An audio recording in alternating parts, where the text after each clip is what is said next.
아나운서 김정은입니다. 반갑습니다. 2020년 상반기 주식시장의 키워드는 단연 코로나19였습니다.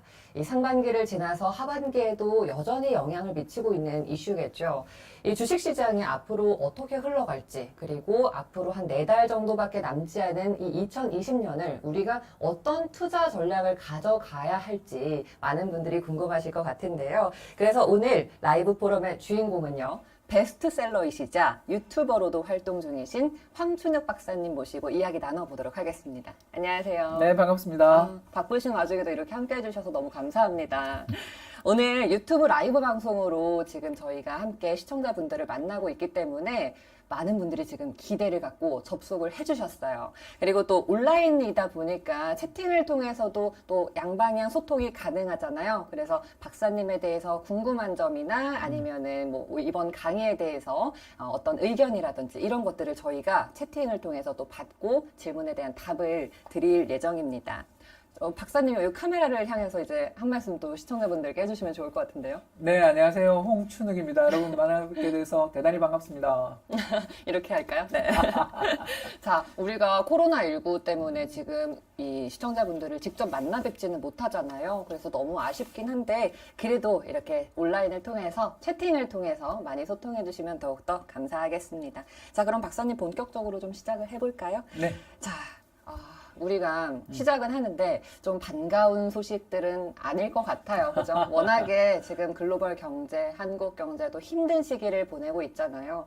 이제는 뭐 디프레션 우려가 너무 크다 보니까요. 네. 그렇죠? 이 맞습니다. 경기 침체가 지금 어느 정도인 거예요? 제가 27년 차 에코노미스트인데 1993년부터 이 일을 하고 있는데 지금 제가 봤던 것 중에 가장 강한 경기 침체가 온 것 같습니다. 네. 그림 한번 보시면 좋겠는데요. 저게 왼쪽이 2020년 경제 전망, 오른쪽이 2021년 경제 전망인데 중국, 미국, 유로존이네요. 그러네요. 네. 그렇죠. 그래서 왼쪽에서부터 이제 보시면 되겠는데 주황색 점선이 올해 1월달 경제 전망이에요. 올해 1월달 전망할 때만 해도 멀쩡했죠. 그렇죠. 사실 코로나가 코로나에 이렇게 대해서 불리할지 몰랐어요. 뭐 예측 못했죠. 그래서 그때만 해도 전망이 밝았는데 4월달, 6월달 전망으로 갈수록 더 색깔이 짙어지는 게 수정 전망이에요. 네. 이 수정 전망치가 전부 일제히 하향 조정되는 그런 모습을 보여주고 있다는 걸 금방 발견할 수가 있죠. 이와 같이 경제 성장률 전망이 지속적으로 하향 조정됐다라는 건 한마디로 말해가지고 올해 세계 경제 타격이 뭐 정말 말도 못하게 크다라는 거고요. 제가 그래도 좀 나은 점은 내년 전망은 상향 조정. 그러니까 2021년은 또 반대로 네. 올라가는 그런 모습을 보는 그런 문제들을 저 그림에서 확인할 수가 있는 거고요. 그래서 올해는 굉장히 어려운데 내년으로 가면 조금 그래요. 나아지는. 올해는 아직까지는 좀 디플레이션 우려가 깊어지고 있지만 그래도 바닥을 확인하고 내년에는 좀 반등을 할 수 있는 그런 시기가 될까요? 저게 이제 근데 희망사항일 수도 있어서. 아직 코로나가 끝나지 않아서 그렇습니다. 그래요. 네. 먼저 치료제는 조금씩 그래도 희망이 보이고 있는 것 같은데 문제가 되는 건 이제 백신이잖아요. 그래서 맞아요. 우리 겨울철에 전부 다 열심히 이제 독감 백신, 인플루엔자 네. 백신 다 맞게 될 텐데 그런 백신들이 제때 잘 나오면 내년 정말 V자 회복이 나오는 거고 아니면 올해 성장률 전망이 더 하향 조정되고 더 가팔라지다가 내년에 회복의 속도가 좀 더디게 시작될 수도 있는 거고요. 근데 이 회복의 경로 이런 부분에 대해서는 이제 우리가 아직 알 수 있는 건 없지만 네. 적어도 2008년 글로벌 금융위기 때 미국 경제 성장률이 마이너스 2.5%였어요. 근데 이번에 우리 아까 숫자 보시면 알겠지만 마이너스 8%를 막 이야기하잖아요. 네. 그래서 경제 성장률 전망 자체가 일단 이렇게까지 떨어진 적은 거의 없었고 맞아요. 그리고 이 회복의 경로들은 어떻게 될지는 좀 불확실한 부분이 있지만 적어도 일단 현재까지 주어져 있는 정보 그리고 네. 약간의 희망을 보면서 보자면 올해는 힘들어도 올해는 성장률 전망이 계속 하향 조정됐더라도 내년은 좀 상향 조정되지 않겠냐 그렇게 기대하는 겁니다. 그렇게 하기 위해서 기대감도 갖고 있고 각국 정부나 중앙은행들이 안간힘을 쓰고 있잖아요. 지금 유동성으로. 그렇죠? 그렇습니다. 네. 저금리 기조는 계속해서 이어지겠죠, 당분간은? 이게 이제 그림 나와 있는데요. 네. 그 앞에 그림을 부탁드립니다. 이 2008년 글로벌 금융위기 당시에 있었던 그림 하나를 제가 이제 띄워놨는데요. 저기 보시면 회색선이라고 해야 되나요? 하늘색 선인 것 같다. 아무튼 저 위에 있는 선이 네. 캐파. 이게 이제 뭐냐면 생산 능력이야. 생산 능력이라는 건 경제에서 사람들이 고용돼 있고 기계 장비가 다 갖춰져 있으면 사람들이 계속 생산을 늘려나가다 보면 조금씩 효율이 향상되고 수율도 개선되고 하면서 그쵸. 물건을 갖다가 더 싸게 만들고 하는 그런 능력을 보이기 때문에 우상향합니다. 그래서 시장 경제, 자본주의 경제는 우상향해요. 자, 근데 저 빨간 선이 실제 판매액이야. 근데 경제에 가지고 있는 캐파가 예를 들어서 한 100만 대 정도의 자동차 캐파를 가지고 있는 공장이라고 치면 불황이 와가지고 요즘 뭐 코로나 쇼크에 사회적 거리두기에 2.5단계 하고 있는데 어디 여행을 가더라도 뭐 마음 편히 가기도 어렵고 또 새 차를 사자니 집에서 난리가 날 거 아니에요. 그쵸. 아니 고쳐서 쓰고 새 차 하면 되지 뭐 뉴욕하냐. 여기다 이제 세 번째로 정부가 내년 경제 성장률을 상향 조정시키고 부양하기 위해 가지고 우리 그 오래 탔던 경유차들, 노후 경유차들을 이렇게 친환경, 연비가 좋은 네. 전기차라든가 뭐는 하이브리드 카 이런 걸로 바꿀 때 좀 보조금도 나오지 않겠냐 뭐 이런 기대들. 있고, 네. 실제로 2008년, 9년에 중국에서 2구 환신이라고 해가지고요. 옛날 거 네. 걸 가져오면 새로운 걸로 바꿔준다. 바꿔준다. 예, 네. 그런 정책들을 펼쳐서 경기를 회복시켰던 전력이 있고 있기 때문에 네. 사람들이 2020년에는 차를 안 사고 2021년으로 차 사는 걸 미뤄버리게 된다면 이제 어떤 일이 벌어지냐면 캐파는 한 100만 대 캐파인데 70만 대 팔렸다. 그러면은 이제 초과 공급인 거니까 그렇죠. 재고로 쌓이는 거잖아요. 그러니까 저기 이제 야적장에서 먼지 쌓여서 낡아가고 이제 녹이 쓸어가는 거죠. 이제 그러다가 2021년 돼서 정부의 정책 효과도 여기다가 코로나가 좀 진정되고 하면서 경기 전망 개선되면서 차가 왕창 팔려서 예를 들어서 110만 대 됐다. 좋은 일이죠. 50만 대, 70만 대 팔다가 그쵸. 110만 대 팔았으니까 성장률 50%. 야, 이제 회복되냐?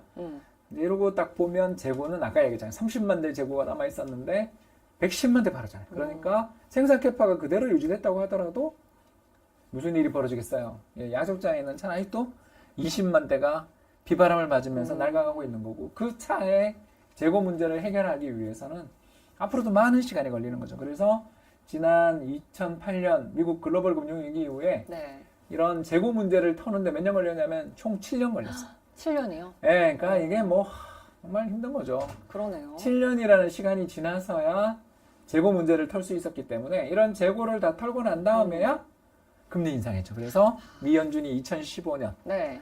그래서 2008년 글로벌 금융위기 발생한 다음에 2015년 돼서야 정책 금리 인상하고 저기도 그림도 나오지만 양적 완화도 중단하고 뭐 이렇게 되는 거죠. 그래서 우리가 이번에 몇 년 동안 제로 금리냐 이렇게 김전 앵커가 물으시면 수년 이렇게 비겁한 전망을 하는 거죠. 그러니까 그럴까요?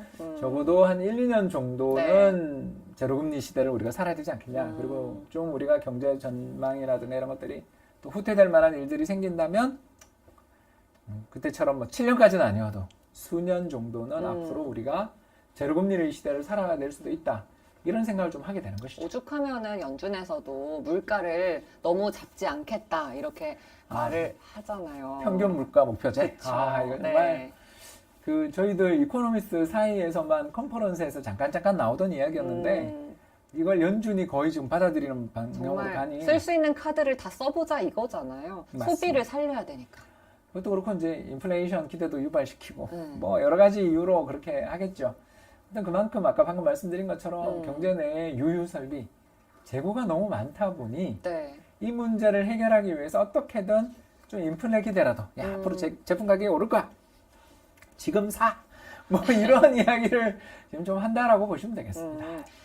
돈을 뿌려서 다행히 금융시장은 어느 정도 좀 회복을 하고 있고 받쳐주고 있는 상황인데 실물 경제에서 물가가 또 너무 올라버리는 건 아닌가 이런 걱정도. 예, 유동성을 네. 너무 많이 뿌리니까. 그쵸. 그죠. 근데 제 생각엔 그렇습니다. 전 세계 중앙은행들이 유동성을 엄청나게 끌어대고 있는 건 분명한 사실이고 아까 잠깐 보여드린 것처럼 그 양적 완화 커브를 한번 다시 보여주시면 좋을 것 같은데요. 네. 미국의 양적 완화 과정들과 초과 지준을 보여주는 그림을 한번 띄워주시면 좋겠고요. 네, 그래프 한번 볼게요. 보시면 네. 아니, 조 그림 말고요. 그 앞에 걸로. 앞에 네, 거. 볼게요. 감사합니다. 저 파란 선이 이제 미국의 양적 완화 규모가 되겠고요. 저 빨간 선에 있는 게 초과 지준인데 오늘 요거 이야기를 좀 드리려고 하는데요. 네. 저 초과 지준이 뭐냐 하면 은행들이 중앙은행한테 일종의 좀 빚을 지고 있는 게 하나 있습니다. 예를 들어서 이제 100만 불의 예금이 들었다. 그럼 100만 불의 예금을 들어온 걸 가지고 전부 다 대출을 해줬다가 만약에 뱅크런 나면 생각도 그럼 하기 안 싫죠. 되죠. 네. 그죠. 그래서 2010년 우리 저축은행 뱅크런 사태 났던 것처럼 은행이 돈을 제때 갚아주지 못하고 예금을 주지 못해서 돌려주지 못해서 큰 문제가 생기는 경우가 있으니까 이 문제를 해결하기 위해서 예를 들어서 100만 불 예금이 들어오면 한 10만 불 정도는 중앙은행에 다시 예치하세요. 이런 게 기준입니다. 지급준비금입니다. 근데 저 빨간 선이 뭐냐면 예를 들어서 100만 불 중에 10만 불만 예치하면 되는데 네. 지금 돈을 더 준비해라. 금리가 제로금리인데도 더 예금하고 있는 거예요. 아, 그러니까 저기 이제 주황색 선, 저게 이제 불황인데 불황의 초과 지준이 확 올라오죠.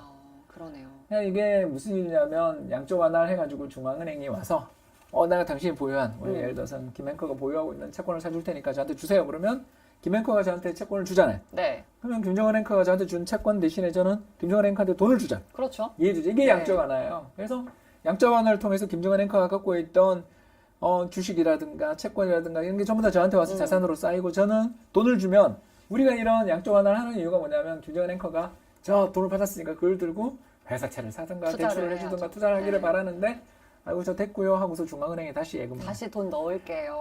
이게 불안한 거예요. 네. 이게 얼마 전까지만 해도 뭐 주시장 뭐 정말 난리도 아니었고 경제 아직 회복되려면 멀었다라는 걸 우리 알고 있는 상황에서 사람들의 마음속에 한 가지 그 대출 담당자들이 지금 정부 말 들어서 대출을 줬다가 물리면 안 좋은 표현이다. 어려움을 겪으면 순화된 표현을 쓰겠습니다. 그만큼 이제 한치 앞을 알기가 좀 어려운 그런 상황이 아닌가 싶어요. 그래서 이 어려운 상황들을 헤쳐나가기 위해서 중앙은행 입장에서 저 초과 지준이 급격히 상승하는 시기에는 양쪽 완화를 더해서 야, 누가 이기냐 보자 내가 돈 더 뿌릴게 뭐 이런 여건이라고 볼 수 있겠습니다. 그래도 유동성이 좀 이렇게 긍정적인 역할을 해주면 다행인데 이게 너무 또 투머치 해버리면 그렇죠. 물가가 뛰어오르고 또 가계부채가 쌓이고 이럴 수 있잖아요. 이제 우리나라에서 지금 가장 문제가 되는 게 사실 우리나라 가계부채 문제잖아요. 뭐 GDP의 90% 이상에 달하는 어마어마한 가계부채를 쥐고 있다라든가 이런 문제들을 우리가 걱정을 많이 하게 되는 게 현실이고요. 근데 이제 그건 우리나라는 좋은 이야기. 저는 솔직하게 이야기하겠습니다. 가계부채가 이렇게 크게 늘어난 거는요. 가계 잘못이라고 저는 이야기할 수 없다고 생각해요. 왜 그런가? 우리나라 정부가 부채를 더 많이 쓰고 기업들이 정부가 돈 지원해줄 때 적극적으로 투자를 하고 했으면 가계부채 문제가 이렇게 부각되지 않는다고 생각해요. 저는 시장에 정부가 금리를 내려주고 경기를 부양하기 위해서 많은 노력을 기울이지만 거기에 부응해서 행동한 건 가계뿐이었던 결국 가계가 어떤 행동을 취하고 있다. 제 생각이 그렇습니다. 경기 부양의 노력에 가장 적극적으로 대응해서 우리가 OECD 국가, 경제개발 협력국가들 중에서 협력기구 가입 국가 중에서 한국 경제 성장률이 오히려 제일 높다 그러잖아요. 맞아요. 저는 이게 가계가 적극적으로 정부의 정책이 호응한 덕분이다. 근데 이제 미국 같은 경우 가장 이제 중요한 게 저런 선진국들인데 보시면 그림에도 이제 그림 한번 띄워주시면 감사하겠는데 그래프 한번 볼까요? 최근 들어서서 미국의 그 가계 대출, 가계 부채 그림을 보여주는데 저 그림이 이렇게 올라가다가 끝 부분을 보시면 이게 둔화되기 시작했어요. 이게 뭐냐면 뉴욕 연은에서 발표하는 보고서에서 가져온 것인데 가계 부채라든가 이런 것들의 어떤 증가 속도들이 최근에 상당히 둔화됐다. 그러니까 돈을 풀긴 풀고 이 돈들이 경제 내에 엄청나게 많이 돌아다니고 있는 건 분명한 사실인데 그 어마어마한 돈들이 유동성들이 부채의 형태로 돈을 빌려서 대출을 해줘서 막 이렇게 하는 게 아니라 금융 시스템 내에서만 뱅뱅. 다시 아까 우리 이야기한 것처럼 중앙은행이랑 은행사의 거래한 것처럼 다시 돈을 넣는 거죠. 그렇죠. 그래서 기업이나 가게로 돈이 가는 게 이게 경제를 살리는 길이고 실물 경제로 와야 맞습니다. 되는데. 실물로 돈이 와야 되는데 금융시장에만 돈이 뱅뱅. 우리나라만 해도 그래도 부동산은 실물이니까. 그래서 부동산 경기 좋아지게 되면 예를 들어서 도배장판이라도 인테리어라도 요새 가구 잘 팔린대잖아요. 그런 식으로라도 이사라도 다니고 뭔가가 활동이 이루어지는데 정작 금융 시스템 내에서 양쪽 완화할게 하면 그 돈을 다시 중앙은행에 예치고 이런 식으로 여기 안에서만 왔다 갔다 하는 그런 흐름들이 나타나게 되면 아무리 돈이 풀려도 사실 실물 경제 좋아지기 어렵고 또 나아가서 인플레 나기 어려운 거죠. 왜 아까 이야기한 것처럼 재고가 엄청 많으니까. 악순환이 되겠네요. 그렇습니다. 이 악순환을 헤쳐나가기 위해서는 중앙은행이 좀 무리하더라도 나 돈 풀 거야. 지금보다 더 풀어야 된다. 적어도 당신들 생각하는 것보다는 훨씬 더 오랫동안 돈을 풀 거예요 라고 지난번 이야기를 한 거죠. 네네. 그래서 이제 FOMC가 밤사이 열리고 있는데 여기서 더 보강된 이야기들이 아마 나올 텐데 어떤 이야기들이 나올지 궁금해요, 진짜. 그건 좀 이따 질문 시간에 알겠습니다. 네. 뭐 중앙은행뿐만 아니라 정부도 돈을 좀 쓰고 풀어야 되는 거 아니에요? 예, 그렇습니다. 네. 근데 우리나라가 정부가 돈을 제일 적게 쓴 편에 속하는 나라죠. 아까도 이야기한 것처럼 경제가 상대적으로 우리가 건전하기 때문인데 네. 우리나라가 1년에 GDP가 2,000조 달러 정도 됐거든요. 우리나라 엄청 크죠? 그때 올해 정부 지금 부채, 정부 적자 난 게 한 83조 원 이야기 하잖아요. 그러면 GDP 4%. 네. 상당히 GDP 4%에 달하는 국가 재정에 적자가 생긴 거니까 와 문제다 싶은데 지금까지 아직 4차 재정 정책까지는 안 나왔지만 미국 같은 경우는 GDP 12%, 일본도 한 15%, 유럽은 대부분 국가 12에서 15%의 돈을 썼어요. 저희는 지금 4차 추경까지 나왔는데 4차 돈이- 추경도 뭐 7조밖에 안 되기 때문에 그렇군요. 그거는 뭐 네. 거의 그러니까 우리나라는요 가게가 부동산에 열심히 투자를 해서 그런지 또 더 나가서 K-방역에 성공한 덕분에 그럼요. 네. 상대적으로 중요해요. 다른 나라에 비해서 사회적 거리두기를 약하게 했기 때문에 그래서 우리나라 경제가 다른 나라보다 훨씬 더 경제 충격이 덜했다라고 볼 수 있지만 미국이나 선진국들 같은 경우는 사실 마스크도 잘 안 쓰고 얼마 전에 대통령도 마스크 안 쓰고 나왔잖아요. 맞아요. 그러니까 이런 식으로 경제 내에서 돌아가고 있는 충격들이 너무 크다 보니까 재정으로 돌파를 해야 되는 상황이었어요. 그런데 재미있는 것은 지금 최근에 양쪽 완화를 하면서 정책금리 제로에 또 시장에 나가서 정부가 발행한 국채를 막 사주고 있잖아요. 정부가 발행한 국채들을 막 사주다 보니까 무슨 일이 벌어지냐 하면 정부가 아무리 빚을 많이 지더라도 그 빚에 따른 이자 부담이 줄어드는 기현상이 그림을 하나 보여주시면 감사하겠는데요. 네. 바로 빨간 선은 미국의 국채금리가 요새 제로까지 떨어지겠죠. 그리고 파란 선이 뭐냐 하면 GDP에 비교한 정부의 이자 부담. 중요한 건 이자죠. 아, 이자. 예, 부채가 얼마냐 이것도 중요하긴 하지만 사실 부채를 걱정하는 그렇죠. 이유는 네. 이자율이 올라갈 때 그걸 못 버티니까. 이게 그래서, 금리가 중요하죠. 그렇죠. 그런데 지금 금리가 너무나 낮으니까 파란 선 미국의 GDP 대비 이자 부담이 계속 떨어지는. 그래서 작년에 트럼프 대통령 감세 때문에 잠깐 오르긴 했지만 올해 지금 다시 떨어지는. 네. 그래서 아무리 재정 적자를 크게 내더라도 정부 적자가 크게 나더라도 이자율이 시장 이자율이 제로에 가까울 때는 이로 인한 이자 부담이나 이런 것들이 줄어드니까 정부가 돈을 쓰는데 부담이 없죠. 그래서 지금 미국 상원에서 치열한 논쟁 중이죠. 민주당이랑 공화당이 싸우고는 있습니다만 규모에 있어서 방향에 있어서 차이가 있어서 그렇지 4차 재정 적자, 재정 정책을 펼치는 거죠. 지난번 케어스 액트에 이어서 새로운 구제 관련되어 있는 여러 가지 재정 정책을 펼치는 거에 대한 이견은 그렇게 없다. 그러니까 어떻게 돈을 쓸 것인가를 둘러싼 논쟁이다. 우리도 지금 좀 그런 논쟁이 있었잖아요. 그렇죠. 네네. 중앙은행의 통화 정책만으로는 한계가 있으니까 이제 정부의 재정 정책도 같이 뒷받침해줘야 되는 거죠. 근데 이제 참 그게 정치적이죠. 어디다 돈을 쓸 거냐. 우리만 네. 해도 뭐 재난지원금 잘 썼잖아요. 재난지원금 때 실제로 우리나라 경제지표 보면요.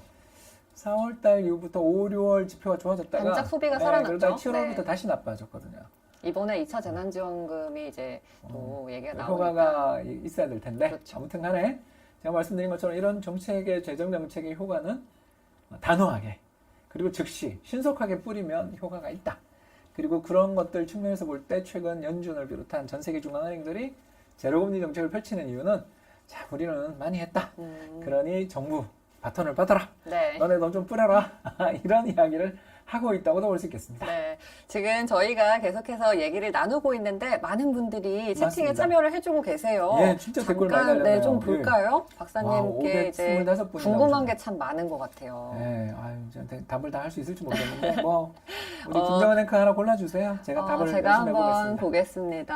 보겠습니다. 지금 많은 분들이 올려주셔서 위에 있는 질문들은 올라가 버려가지고 네, 너무 죄송합니다. 아쉬운데, 네. 우리 이 강의 다 끝난 다음에도 또 Q&A가 있어요. 그러니까 일단 지금 또 받은 질문들 중에서 인상적인 네. 질문 위주로 먼저 한번 그래요. 하겠습니다. 네. 지금, 제로 금리가 그러면 끝나면 그 이후엔 어떻게 되는 건지 이 부분도 궁금하시다 그러네요. 예, 그리고 일단 뭐 그거부터 먼저 제가 답을 한번 해보자면 제로금리는 수년 내에 끝나기 어렵다라는 게 이제 첫 번째. 당분간은 이어진다. 예, 그러니까 적어도 우리는 1, 2년 네.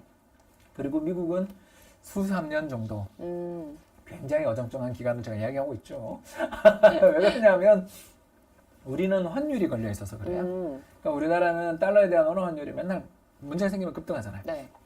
얼마 전에 우리 1,300원 보고 왔잖아요. 아, 맞아요. 네, 그런 지금 식으로 좀 환율이 안정됐죠, 급등하고 다행히. 있는 것들을 봤기 때문에 환율 급등하면 물가가 오르잖아요. 수입 물가가 오르니까. 네. 그래서 제로금리 정책들을 우리가 밀고 나가기 어려울 수 있어서 선진국보다는 우리가 좀 제로금리 정책을 일찍 중단할 가능성은 있지만 선진국은 아까 말씀드린 것처럼 특히 평균 물가 목표제라는 게 아주 의미 있습니다. 이게 뭐냐면 올해는 제로금리, 제로물가, 내년이 4%다. 예를 들어서. 자, 다시 2020년은 지금 뭐 국제유가가 마이너스였으니까 네. 물가 상승률 0인데 내년이 경기가 좋아져서 4%가 됐다.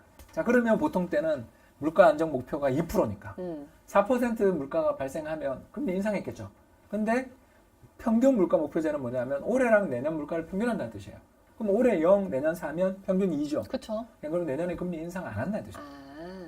그러니까 그만큼 금리 인상을 인내하겠다라는 뜻이고요. 두 번째, 금리가 이제 인상되기 시작하면 그때 이제 달러 강세를 우리가 걱정을 좀 해야 되겠죠. 네. 왜 그러냐면 미국이 이제 그 기축통화 국가가 지금도 제로금리인데도 사실 달러 강세가 이렇게 진정 안 되는데 미 연준이 금리를 인상하기 시작하면 그때 이제 좀 조심해야 된다. 가장 대표적인 경우가 실제로 2014, 15년에 국제유가 폭락 사태. 아, 이 맞아요. 60불이 네. 20불 갔던 거. 맞습니다. 그러니까 이미 이번 전에 폭락했었던 걸 생각한다면 미 연준이 예, 김동수님이 질문 잘 주셨는데 예, 그대로 이어서 답을 하자면 정책 금리가 인상되더라도 네. 그 인상되는 시기는 제가 봤을 때 수 3년. 제로금리 이후라도 금리 인상폭은 크지 않겠죠라고 네, 그렇죠. 질문 주셨네요. 그 네. 2015년에 트라우마가 좀 있거든요. 그때 실제로 국제유가 폭락하고 달러가 너무 강세로 가서 경기 회복을 또 주체시켰다라는 후회들이 좀 있기 때문에 금리 인상을 하더라도 좀 천천히. 근데 또 반대로 이 유동성장이 시장을 살릴 수는 있겠습니다만 너무 또 많이 돈이 풀려버리면은 빚도 늘어나고 이 풀린 돈에 대해서 후폭풍이 있지 않을까 우려하시는 분들도 예, 상당히 그게 이제 뭐 많으시거든요. 자산시장 버블에 대한 리스크들이 되겠죠. 네. 그래서 자산시장 버블에 대한 리스크들은 사실 제가 봐도 이게 제일 걱정이에요. 왜 그러냐면 이제 금리가 너무 낮으니까. 금리가 너무 낮게 되면 부동산이라든가 주식 같은 특히 주식 중에서는 성장주가 금리 떨어질 때 가장 수혜를 많이 보잖아요. 왜냐하면 지금 당장은 좀 좀 힘들더라도 미래 성장 전망이 창창한 기업들은 이 이자율들이 떨어지고 돈 빌리기 쉬워지고 또는 채권에서 주식으로 돈 들어오고 이럴 때가 굉장히 좋잖아요. 그렇죠. 그래서 성장주와 부동산이 사실 앞으로 제일 좀 버블의 리스크가 있다. 그러니까 이런 부분들에 대해서 정부가 언젠가 선택을 할 때가 네. 제로금리 중단할 때겠죠.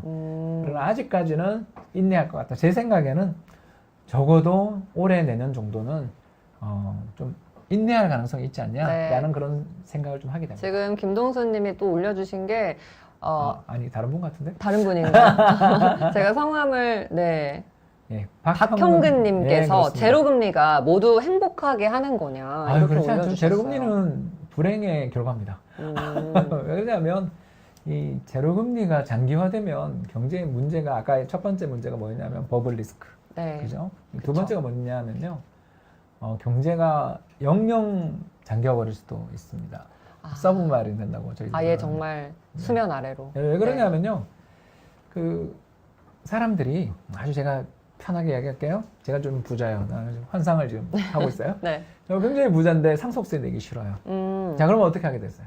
예, 제가 전부 가지고 있는 돈을 다 팔아서, 자산을 다 팔아서 현금으로 예, 금고에 딱 넣어서 자녀에게 주면 어떻게 될까요? 그럼 세금을 낼 필요가 없죠. 그럴 수도 있죠. 그럼 왜 지금까지 그런 행동을 안 했냐, 사람들이? 덜 했냐? 하긴 했겠지만 덜 했냐? 그러면 이자율이 높으니까 그 이자를 포기하고, 그잖아요. 인플레이션의 리스크를 포기하고. 왜냐하면 물가 오르면 현금 지폐는 사실상 휴지 조각 되잖아요. 그쵸? 그런 점들을 생각하면서 적정한 인플레가 날 거라고 생각하니까 지금의 세금 정책이고 이런 경제 시스템이 다 돌아갔던 거예요. 근데 만일 제로금리가 앞으로도 계속되고 물가가 못 오르는 세상이 온다. 네. 이렇게 되면 이게 경제가 은행에서 집에 금고로 가게 되면 무슨 일이 벌어지겠어요? 네. 대출 기능이라든가 금융중개 기능이 다 사라지겠죠. 그렇죠. 네. 제도권 내에 있는 금융업들이 완전히 붕괴가 될 수 예, 있죠. 그럴 수도 있고 또 사업을 새로 시작하시는 분들에게 입장에서는 금수저를 누가 만나지 않는 한은 대출도 못 투자가 받고 안 되고. 투자도 안 네. 되고. 그러니까 지금 일본이 겪고 있는 일이에요. 이게. 그래서 제로 금리가 장기화되는 거는 굉장히 피해야 될 일이죠. 알겠습니다. 지금 조현태님이 원화와 다른 미국 달러나 뭐 일본 엔화의 체질이 달라서 이게 금리가 오르면 한국은 부채 비율이 낮아도 감당하기 힘들지 않을까요? 이렇게 네, 질문을 상대적인 거죠. 주셨어요. 네, 맞는 네. 말씀입니다. 음. 일본 엔이나 미국 달러는 사실 그 전 세계 리저브 머니가 뭐냐면 외환보유고에 가장 많이 들어가는 자금 1, 2, 3이거든요. 1위 전체 외환보유고가 100이다 그러면 60이 달러예요. 그리고 한 15 정도가 미국, 일본 엔입니다. 그래서 이 둘이 전 세계 외환보유고의 한 7, 80%를 차지하거든요. 그러니까 이런 리저브 머니, 만일을 위해 저축하는 돈이 가지고 있는 통화들은 상대적으로 편하죠. 근데 이제 우리나라 같은 경우는 그 중간에서 왔다 갔다 하는 통화죠. 그러니까 기축통화에 가깝냐라고 하면 위험자산인 거고 네. 또 신흥국보다는 선진국에 들어가니까 우리나라 같은 경우는 결국 우리나라의 통화 정책이 사실상 외환 정책과 연결. 그러니까 우리가 그쵸. 돈을 왕창 풀고 막 우리나라 금리를 내리고 막 이러면 환율을 우리 요새 안 떨어지잖아요, 잘. 네. 그죠? 예, 이런 것들인 거죠. 그래서 우리나라의 통화 정책은 앞에 이야기했었던 기축통화 국가들과 궤를 완전히 달리하기는 어려운 거죠. 왜냐하면 이런 리스크가 있으니까. 네. 그거를 감안해 보면 우리가 뭐 눈치 좀 보며 정책을 쓰는 거고. 그래서 이번에 또 외평채도 발행하지 않았냐? 아, 맞아요. 네. 그런 이야기를 드리는 거죠. 네. 지금 계속해서 이제 많은 분들이 질문을 활발하게 올려주고 계신데요. 우리가 이제 박사님 이 설명을 조금 더 이어가면서 이 질문은 추후에 또 다시 한번 받아보도록 할게요. 그래서 저희가 이제 돈의 흐름에 대해서 뭐 투자나 대출, 앞으로 어떻게 될 것인지 유동성의 흐름에 대해서 좀 이야기를 해봤는데 사실 올해 특히나 이 광풍이라고 할 정도로 주식 시장에 대한 관심이 어마어마합니다. 국내에서도 맞습니다. 그렇고요. 또 글로벌 시장도 마찬가지고요. 주식 시장은 어떻게 될까요? 저는 뭐 미국 대선 전까지는 10월이죠. 11월 초에 선거가 있으니까 그 전까지는 좀 출렁출렁 할 수 있다. 그러나 적어도 저는 내년 상반기 정도까지는 강세 의견입니다. 아, 그래요? 예, 그러니까 얼마 전에 방송 나가서도 부동산이 좋아, 주식이 좋아 어떤 분 묻길래 저는 주식이 더 좋아요. 주식이에요? 부동산은 너무 많이 올랐는데 비해서 주식은 아직 모멘텀이 있다고 보는 가장 큰 이유는 수출 회복에 대한 기대 때문입니다. 그림 한번 띄워주시면 감사하겠는데요. 네. 미국의 그 재고 레벨하고 우리나라의 수출을 같이 그림을 통해서 이렇게 그려놨는데요. 이 그림에도 나와 있는 것처럼 빨간 선은 우리나라 이제 수출 증가율인데 최근에 마이너스를 아주 깊게 파고 있죠, 그죠? 근데 저 파란 선 좀 봐주십시오. 저 파란 선이 뭐냐면 미국의 매출액 대비 재고 비율입니다. 그냥 뭐냐면 기업들이 가지고 있는 재고가 얼마나 매출 대비 부담스러운 수준인가를 보여주는 차트인데 저 파란 선이 올라가게 되면 그러니까 재고가 경제에서 안 팔려가지고 미판매되어 있는 재고가 경제에 완전히 쌓여 있으면 우리나라 수출이 그 다음에 바로 급락하죠. 저 둘이 데칼코마니처럼 그러네요. 움직입니다. 네. 반대로 그런데, 움직이네요. 예, 반대로 움직입니다. 그런데 이제 끝부분을 보시면 미국의 재고가 최근에 좀 감소하기 시작했어요. 몇 달째냐 하면 3달 정도 지금 감소하고 있는데 저렇게 기업들의 재고들이 조금씩 감소하기 시작한 건 역시 미국이 이제 락다운을 해제했기 때문인데 호재라고 봐야겠죠? 호재죠. 호재인데 호재죠? 이제 네. 떨어지는 속도가 좀 가팔라야 되는데 천천히 떨어지고 있죠. 네. 그러니까 이런 흐름들을 우리가 놓고 보면 미국이 또는 유럽이 선진국들이 2차 아웃브레이크가 발생했잖아요. 사실 여름에 없기를 바랬는데 새로운 신규 감염자들이 엄청나게 늘어나고 있는 중이잖아요. 맞아요. 그런 중이어서 락다운 해제 효과들이 좀 없다. 또는 반감됐다. 재정정책도 안 하면 안 된다. 이런 논란은 있지만 저도 우리 입장에서는 그런 수많은 것을 보여주는 종합지표가 미국 경제 내의 재고 레벨이라고 볼 수 네. 있는데 저 재고 레벨이 조금씩 줄어들고 있다는 것은 우리 입장에서 볼 때 앞으로 울퉁불퉁한 자갈길일지는 모르지만 수출이 좀 회복될 여지가 있지 않냐. 부침은 있지만 상승하겠구나. 예, 그리고 네. 수출이 또 우리나라 기업들 실적을 거의 절대적으로 그럼요. 좌우하잖아요. 네. 뭐 삼성전자, 현대차, SK하이닉스부터 시작해서 우리나라의 그 수출로 먹고 사는 기업들이 시가총액 상위 기업들 중에 대거 포진하고 있는 나라다 그럼요. 보니까 네. 수출 전망들이 저런 식으로 선진국 쪽에서의 재고 감소 또는 경기 부양에 대한 기대들로 인해서 아무튼 재고가 조금씩 떨어지기 시작하는 시기가 오면 우리나라 수출 전망이 뭐 지금은 아직 안 좋죠. 마이너스지만 그래도 요즘 하반기에 배가 좀 나간다고 하더라고요. 예, 그러니까 네. 그 마이너스 2자리에서 이제 1자리 이걸로 좋아하면 안 되는데. 그래도 폭은 줄고 있으니까 긍정적으로. 예, 그렇습니다. 네. 그래서 경제 성장에서 정부가 일단 4차 추경도 하고 하면서 내수에 정부가 재정을 쓰고 수출도 조금씩 회복되는 징후가 나타나고 저게 특히 약간 선행성을 가지니까 그쵸. 미국 쪽에서 유럽 쪽에서 발생하고 있는 이런 경기 회복의 징후들이 좀 시차를 두고 우리나라 경제에 영향을 미친다면 대략 내년 한 상반기 정도까지는 울퉁불퉁한 자갈길이다. 이건 동의하지만 네. 왜냐하면 뭐 백신이 어떻게 되냐에 달려있죠. 그쵸. 그러나 여러 가지 면에서 놓고 보더라도 일단 지금은 아직은 주식시장에서 발을 뺄 때 같지는 않다. 저는 이렇게 보고 있습니다. 지금 이미 많은 분들이 주식 해야 될 때구나 여기에 네, 이미 집중을 하셨습니다. 그래서 지금이라도 주식에 뛰어들어야 되냐 이게 많이 궁금하실 것 같은데요. 사실 뭐 올해 동학개미다 이제는 뭐 서학개미다 이러한 신조어까지 생겨날 정도로 주식 초보자들도 정말 주식 투자를 많이 시작했어요. 젊은 맞습니다. 사람들도 그렇고요.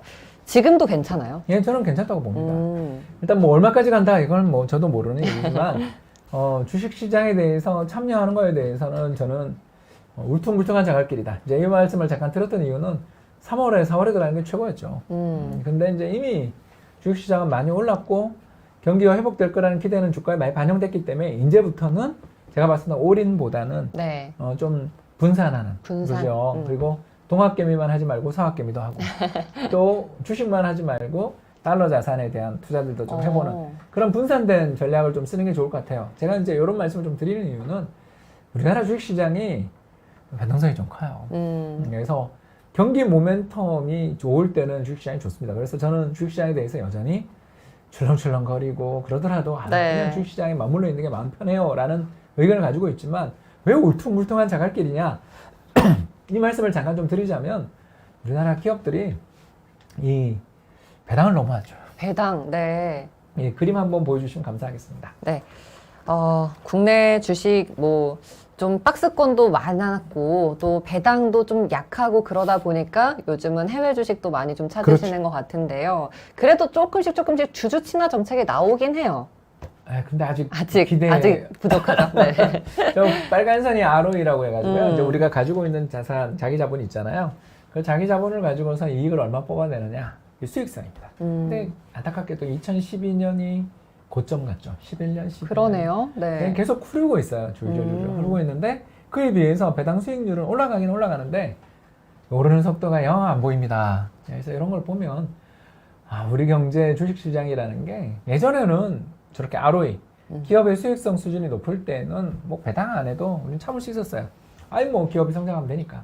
근데 기업의 수익성이나 성장성이 예전만 좀 못하고 앞으로도 코로나 이후에 경제가 어떻게 될 것인가에 대한 고민들은 많지만 아까도 이야기했지만 디플레 리스크가 좀 있고 유효 설비 문제들이 있기 때문에 경제의 회복은 이루어지지만 아주 가파른 그런 성장이 없다고 한다면 결국은 주주 친화적인 정책들을 정부가 또 유도도 좀 해주고 기업들이 배당을 좀 해주고 한다면 시장의 변동성이 점점 줄어들겠죠. 그러나 아직까지는 안 보인다. 네. 이렇다라는 점에서 일단 주식시장에 지금은 저는 여전히 주식시장에 대해서 아까 경기 모멘텀 때문에 좋게 보지만 울퉁불퉁한 자갈길이다. 그렇기 때문에 어느 한 종목, 한 테마에 너무 베팅하지 마시고 위험을 분산하자. 그렇죠. 분산하자. 네. 이런 말씀을 좀 드리고 싶은 거죠. 그러면은 주식과 좀 반대로 움직이는 자산에도 같이 투자를 하는 게 답일 수 있겠네요. 예, 그래서 서학개미 이야기를. 네. 서학개미 이야기를 했던 이유는요. 우리나라 주식시장에 이제 좀 오래 이렇게 투자를 하시거나 좀 몸을 담으셨던 분들이라면 금방 알고 있는 관계인데 그림 한번 띄워주시면 감사하겠습니다. 파란 선은 우리나라 이제 주가고요. 코스피요. 네. 코스피 주가고요. 저 빨간 선이 뭐냐면 미국 달러 가치입니다. 그러니까 달러 가치가 뭐냐 그러면 유로라든가 파운드, 엔 같은 미국이 중요하게 생각하는 교역 상대 국가의 환율을 평균한 거죠. 그래서 저 빨간 선이 올라가면 글로벌하게 선진국 대상으로 달러 강세다. 그러니까 달러의 가치가 상승한다. 그렇죠. 예, 그리고 달러의 가치가 상승하면 한국에 굳이 투자할 이유가 없죠. 달러에 투자를 하겠죠. 그러겠죠. 네. 그래서 환차선도 발생하고. 이게 외국인들이 얼만큼 들어오느냐 문제이기도 하고. 그런 거죠. 네. 그래서 저 그림에서 보시는 것처럼 빨간 선이 저렇게 튀어오르는 시기들이 있어요. 2008년, 또 2015년, 그리고 2018년부터 튀어오르죠. 저 세 차례 열지는 환율이 미국 달러 가치가 튀어오르는 시기가 파란 선 한국 주가가 못 오르거나 박스권에 갇혔던 시기들이죠. 네. 그래서 2000년대 중후반만 해도 그래도 좀 어떻게 희망을 가지고 이렇게 볼 수 있었던 시장이 저런 거에서 좀 벗어날 수 있지 않을까 생각했었는데 그 글로벌 금융위기 이후에 사실 어떻게 보면 미국의 영향력이 훨씬 더 커지고. 커졌죠. 음. 그래서 저희가 계속 달러를 먼저 보잖아요. 국내 시장을 열기 전에 예, 환율 상황이 어떤가. 예, 그렇죠? 그 저명하신 증권방송 앵커십니다. 그러니까 이런 것처럼 달러의 흐름 자체가 어떤 방향으로 가는가에 대해서 우리가 뭐 예상할 수는 없으니까 그건 뭐 달러가 앞으로 오른다 빠진다를 예상할 수 있으면 돈 엄청 벌지 않겠어요? 앞날을 그럼 점쟁이게요. 그렇죠. 네. 그러니까 너무 그렇게 시장을 예측해서 돈을 벌겠다는 생각보다는 지금 뭐 끝을 보시면 알겠지만 좀 최근에 달러가 약세니까 네. 긍정적인 징후들은 보인다. 그러나 우리 주식시장이 좋다고 해서 뭐 한국 주식에만 또 미국의 여러 회사들이 좋다고 해서 그 주식 종목에 베팅하기보다는 좀 시장을 산다는 개념으로 달러 자산에 대해서도 좀 투자하고 특히 저 같은 경우는 최근에 달러 자산 중에서도 리츠 요새 미국 부동산 시장 아주 좋거든요. 그래요. 예, 그런 것들에 대해서도 좀 한번 투자를 해보는 게 어떠냐 이런 생각들을 좀 가지고 있습니다. 알겠습니다. 저희가 이렇게 주식에 대해서까지 말씀을 드렸더니 또 그러면은 어떻게 배분을 해야 되냐, 어떤 쪽을 투자를 해야 되냐 이런 질문들이 참 많이 올라오고 계시거든요. 그래서 사전에 저희가 받아둔 질문과 더불어서 여러분들이 올려주신 질문을 대해서 계속해서 좀 Q&A 시간으로 이어가 보도록 하겠습니다. 실시간 스트리밍의 장점 아니겠습니까? 그럼요. 네. 달러 얘기가 나왔으니까 먼저 달러부터 좀 이야기해 볼게요. 달러 혹은 금, 안전자산이라고 불리는 이러한 대표적인 자산들. 그러면은 달러나 금은 뭐 향후 내년, 내후년까지 봤을 때 좋은가요? 일단 이제 이건 가정의 가정을 깔고 하는 겁니다. 그러나 이제 제가 판단하는 방법을 좀 일러드리겠습니다. 달러는 불황에 강한 자산이다. 불황에 강하다. 예, 그리고 두 번째, 금은 금리 인하기에 강하다. 이렇게 외워두시면 좋겠어요. 그래서 최근 들어서 금값이 많이 올랐던 이유는 뭐냐면 제로금리이기 때문에. 그러니까 지폐를 가지고 있어봐야 이자 네. 한 푼 안 준다면 차라리 실물 금이 더 안전하지 않냐? 더 선호되는 거죠. 그래서 달러에 대한 선호가 약해질 때 금이 올라오는 그런 흐름을 보이는 거죠. 이런 측면에서 놓고 본다면 아까 제가 서두에서 이야기했지만 수년간 네. 그래서 2022년이나 2023년 정도까지는 제로금리 시대가 유지될 것 같다라고 제가 아까 말씀드렸잖아요. 그러면 달러와 금의 전망도 어느 정도 답이 나오네요. 예, 그렇죠. 달러가 초강세에 가기보다는 달러에 대한 투자자들의 관심들이 달러의 금이 계속 제로금리인데 여기 좀 투자하느니 좀 수익 좋은데 없어? 이러면서 돈들이 조금씩 흘러나올 가능성이 있다. 그리고 두 번째, 경기가 올해 이제 아까 처음에 첫 번째 우리 강의 자리에서 말씀드린 것처럼 올해는 미국도 마이너스 8%, 유럽은 마이너스 10%지만 내년은 플러스다 하면 경기가 좋아지게 되면 아무래도 이게 우리처럼 수출로 먹고 사는 나라들도 좀 좋아지고 그러면 비달러 자산, 그러니까 달러가 아닌 달러 이외의 자산에 대한 선호가 높아질 수 있으니까 저는 예상을 해보자면 향후 한 1, 2년 정도는 달러가 약보합, 예, 약세 그러면 좋겠는데 그렇게까지는 안 될 것 같고. 그러면 경기는 V자 반등이고요. 네, 경기는 V자 후에 이제 또 탄력이, 그러니까 2021년은 좋아졌다가 22년은 또 성장률이 둔화되겠죠. 네. 그런 예측을 하는 입장입니다. 요렇게 뭐 달러나 금 혹은 채권, 금리 이런 자산들의 그런 지표를 보면서 전반적인 거시경제 흐름을 읽어야 이제 미시적으로 봤을 때 개별 기업을 찾고 종목의 차트를 보고 이렇게 되는 게 아닐까요? 그 이제 탑다운 분석이라고 하시는 거죠. 그러니까 아주 정석적인 투자 판단이라고 볼 수 있겠습니다. 네. 그래서 경제 흐름을 찾는 방법은 여러 가지 방법이 있는데 이제 탑다운이 지금 방금 우리 김정은 앵커가 이야기하신 것처럼 글로벌 경제 동향, 제일 중요한 게 뭐냐면 아까 이야기했던 달러의 가치가 어떻게 되느냐. 두 번째, 채권 시장에서 금리가 앞으로 어떻게 될 것이냐, 금리 흐름. 그리고 세 번째는 수출, 아까 재고. 이런 식으로 내려가시면서 분석하는 게 정석이다라고 볼 수 있겠고요. 이걸 잘 모르겠다, 나 이거 해도 소용없다고 생각한다라고 생각하시는 분들은 어떤 분들이냐면 개별 기업들을 다 방문해보고 또는 개별 기업들이 발표한 실적 보고서를 찾아본 다음에 이 산업이 되게 좋아지고 있네. 근데 이 산업이 우리 경제에 차지하는 비중이 커. 그러면 우리 경제 좋아질 거야. 이걸 이제 바텀업, 바닥에서 올라오는 상향식 투자라고 하는데요. 네. 둘 중에 어떤 것이 맞느냐에 대한 어떤 정설은 없습니다. 근데 저는 이제 이코노미스트니까 아무래도 경제 분석 방법이라는 게 탑다운. 제일 먼저 환율, 달러 어떻게 움직입니까? 두 번째 금리. 그리고 세 번째 아까 이야기했던 재고 동향. 이런 쪽으로 해서 이렇게 밟아 나가시면 투자에 그래도 참고하실 수 있지 않을까 생각합니다. 실제로 그러면 개인 투자자들도 기업에 직접 탐방을 해보고 IR 자료를 받고 이렇게 할 수 있는 거예요? 예, 그렇습니다. 두 가지 방법이 있잖아요. 첫 번째는 뭐 너무나 편한 다트. 그래서 네. 이게 우리나라 공시를 해주잖아요. 그래서 기업들이 자기들 재무제표들 이런 걸 갖다가 다 금감원 사이트, 그죠? 다트 아시잖아요. DART. 실적 시즌에는 네. 열심히 봐야 됩니다. 네, 맞습니다. 그 네. 사이트 가시면 특히 사업 보고서가 몇백 페이지짜리들이 나와요. 투자하기 전에 꼭 뭐 몇백 페이지 다 읽으라는 건 아니지만 앞에 있는 우리 회사는 뭐 하는 회사고요. 올해 실적은 왜 이렇게 됐어요라고 회사에서 설명해 주거든요. 그거 한번 보시는 게 좋고요. 이제 두 번째는 우리나라 여러 가지 사이트에 가시면 애널리스트들의 그 기업 및 산업 분석 보고서들을 쉽게 접할 수 있죠. 네. 그래서 또 거래하시는 증권사들이 있는 경우에는 그 증권사 자료들을 쉽게 볼 수 있다는 걸 알고 계실 것입니다. 그래서 저는 개별 기업 보고서도 참 좋지만 저는 주로 산업 보고서를 보는데 어떤 산업의 지금 경기가 어떠냐.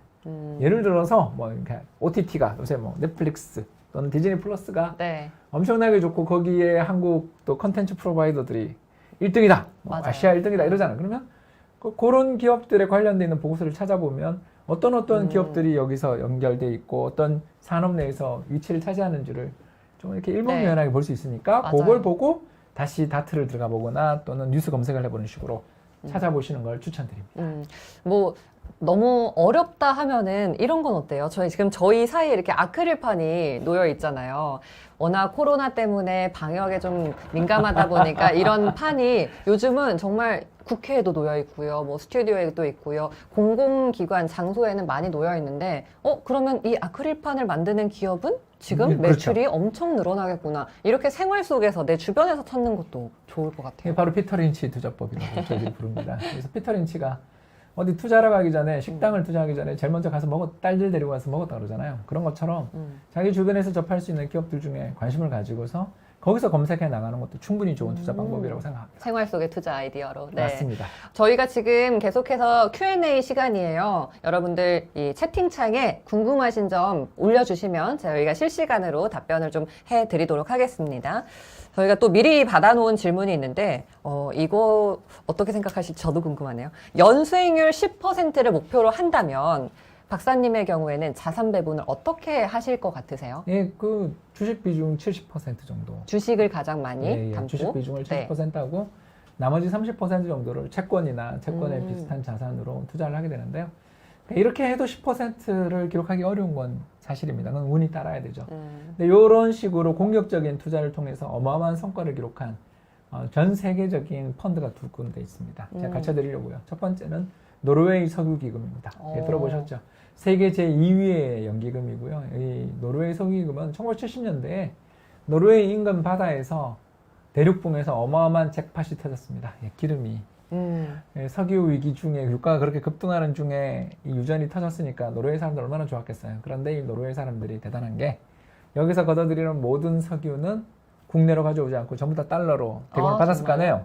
그걸 들고 해외 투자를 했어요. 투자를 했어요. 예, 주식과 채권에 나눠서 투자했는데 주식 6, 채권 4에 투자를 하다 요새는 주식 7, 채권 3에 투자를 하고 있습니다. 그래서 주식 시장이 아시는 것처럼 최근 10년간 미국 주식 시장 연평균 10% 이상 올랐잖아요. 이런 식으로 시장에 선진국 주식 시장에 대부분의 자금 그리고 우리나라에도 좀 투자를 합니다. 그런 식으로 주식 비중을 7할 이상으로 유지하는데 왜 3할은 채권으로 갖고 가냐? 예측이 틀릴 수 있잖아요. 그래서 올해처럼 주식시장이 붕괴되는 시기에는 채권에 투자했던 돈을 활용해서 저가 매수로 활용하는 식으로 해서 큰 돈을 벌었고 실제로 수익률도 상당히 좋습니다. 네. 그리고 이제 두 번째 추천할 곳이 예일대 연기금입니다. 예일대 연기금이요? 예, 스웬슨 들어보신 적 없습니까? 이 스웬슨이라는 분의 이 특징을 하나 말씀드리자면 예일대학교 연기금이 굉장히 좋은 학교잖아요. 그러니까 어마어마한 인다우먼트 저희 뭐라고 하냐 기여금이 들어옵니다. 예, 그 기여금을 가지고서 투자를 하는데 학생들한테 꾸준히 나눠주면 되니까 지금 굳이 당장 올해 돈이 나갈 필요 없잖아요. 어떻게 하냐면 30년을 보고 투자합니다. 장기 투자를 하는 그래서 거네요? 이분은 어떤 데다 투자하냐면 삼림 이런 걸 삽니다. 그러니까 평지산을 사는 거예요. 우리는 평지숲이 없죠. 우리는 평지는 전부 다 도시나 농촌을 짓고 있는데 예를 들어서 캐나다 같은 아주 넓은 땅에 가가지고 평지를 사서 거기서 30년 동안 나무를 키워서 파는 걸 30년 뒤에 회수하는 이런 전략을 하는 거죠. 그러니까 이 전략의 핵심은 뭐냐면요. 지금 매일매일 거래하기는 어려운 자산이지만 장기간 상승이 보장된다 생각되는 저평가 자산을 그러네요. 장기 네. 보유하는 전략을 통해서 연평균 수익률 제가 그때 봤을 때는 14%까지 나오는 걸 본 적이 있었습니다. 물론 이분의 특징은 2008년 같은 약세장이 나오면 박살납니다. 아. 어쩔 수 없죠. 이게 왜냐하면 유동성이, 그러니까 네. 거래가 잘 안 되는 걸 샀으니까 음. 이거 뭐 가격 평가할 때 형편없는 또 폭락도 가능한 그런 거죠. 시기는 어쩔 수 없는 천재지변 같은 거잖아요. 예, 그래서 이런 전략을 좀 채용하고 싶으신 분들은 미국의 대체 투자 관련돼 있는 ETF들을 참고하시면 좋습니다. 그래서 리츠도 좋고요. 네. 또 더 나가서 그 인프라 펀드들도 투자가 가능하거든요. 어. 우리나라도 이런 게 좀 많아져야 되는데 좀 다양한 투자처를 예, 찾아야 그러니까 될것 미국이니까 같아요. 이게 가능했다라는 것도 좀 느낌이 있고요. 그리고 헤지 펀드의 전략들을 모방하는 ETF도 있고 그렇습니다. 그래서 근데 이런 펀드들은 아까도 말씀드린 것처럼 향후 잠재적인 기대 수익률은 대단히 높다고 볼 수 있지만 변동성, 네. 위아래가 출렁거림이 리스크를 심하다는 대비해야 측면에서 제 생각에는 아까 말씀드렸던 노르웨이 석유기금 전략이 아, 좀 더 유망하지 그래요. 않겠냐 그렇게 네. 생각합니다. 지금 이제 해외 주식에 대해서도 미국을 중심으로 말씀해 주셨는데 그러면은 이머징 마켓이라고 하죠. 신흥국들 시장, 뭐 중국, 인도 요런 이머징 마켓에서도 수익률이 더 클 수 있잖아요. 예. 이쪽은 어떻게 보세요? 네, 지난 10년은 뭐 처참했고요. 그래도 계속 이제 달러와 대비되는 그런 투자처로 매력은 네. 있잖아요. 네. 예, 당황하셨어요. 당황했습니다. 네. 예, 그러니까 제가 하나 이야기를 편하게 드리겠습니다. 그 전 세계 주식시장에 대한 장기 통계들을 살펴보면요. 흥미로운 통계를 하나 발견을 할 수가 있는데 80년대 시장을 조사해보면 한국, 일본 시장이 세계에서 제일 좋았어요. 그때 우리나라 100포인트가 1000포인트 갔잖아요. 3조 원. 또 일본은 뭐 말할 필요 없이 버블의 시대. 그래서 그때 미국은 뭐 블랙 먼데이 해서 별로 안 좋았습니다. 그러다 90년대가 된 다음부터는 아시아를 비롯한 신흥국 시장은 아주 그냥 정말 잃어버린 10년을 기록했고 반대로 미국 주식시장은 나스닥 랠리 속에서 뜨거운 10년을 보냈습니다. 그리고 다시 2000년대가 되자마자 이번에는 중국의 흥기 속에서 중국 주식시장을 중심으로 한 브릭스 펀드 혹시 기억나세요? 아, 네, 맞아요. 예, 친디아 펀드. 뭐 이런 것들이 붐을 이루면서 신흥국 시장이 또 10년 강세에 미국 주식시장은 잃어버린 10년이었습니다. 기억나시죠? 그 2000년대 초에 그 엔론 쇼크 그리고 또 더 나가서 월드컴 같은 기업들 파산 이런 일들이 벌어지면서 미국 주식시장은 지난 10년 내내 힘들었어요. 그러다가 이제 2010년 이후는 반대로 또 역전. 한국은 박스피. 네. 그리고 뭐 중국 주식시장 같은 경우는 2014년 급등했다가 그 뒤로 폭락. 이런 일들을 겪은 반면 미국 주식시장은 10년간 상승했잖아요. 그래서 제가 드릴 수 있는 이야기는 한국 주식시장이 다음 10년간 미국보다 이기냐 지냐를 물으신다면 이길 가능성이 저는 있다고 본다.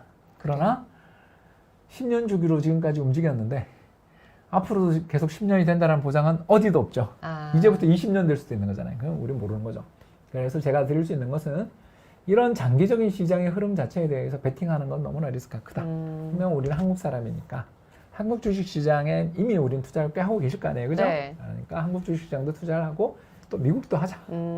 그렇게 함으로써 반반. 동학개미도 되고 서학개미도 예, 되자. 짬짜면을 하자. 네. 아, 미국 시장의 매력은 뭐 최근에 뭐 나스닥도 지금은 좀 많이 조정을 받고 있지만 그래도 많이 올라왔기 때문에 이렇게 조정이 또 나오는 거잖아요. 근데 이게 미국 대선 결과에 따라서 시장이 또 어떻게 영향을 받을지도 중요할 것 같고 그에 따라서 자산 배분 전략이 달라져야 되는지도 궁금하거든요. 그렇게까지는 보지 않고요. 일단 그 현직 대통령이 재선에 성공하는 건 호재입니다. 다시 하겠습니다. 현직 대통령이 재선에 성공한다라는 건 시장에서 대체로 호재로 받아들여집니다. 네. 저 트럼프 대통령 싫어합니다. 솔직히 저도 정치적 의견을 밝히자면 제 양반 때문에 스트레스 너무 많이 받아서 싫습니다. 그러나 시장의 참가자들은요. 정책의 연속성이라는 거에 대한 기대들도 있고 또 지난 4년을 봐와서 그런지 연임 된다고 해서 그렇게 시장이 쇼크 받을 것 같지는 않습니다. 반대로 바이든 후보가 되는 경우에는 이번에는 시장에 좀 충격이 있을 수 있다. 왜 그러냐? 이분이 증세를 주식시장의 참가자들이 제일 싫어하는 게 세금입니다. 2017년 트럼프 감세 정책 이후에 17년 랠리를 펼쳤던 거 우리 기억나시잖아요. 그런 것처럼 감세는 참 좋아하는데 주식시장 참가자들이 증세할 때입니다. 그러니까 세금을 인상하는 정책들.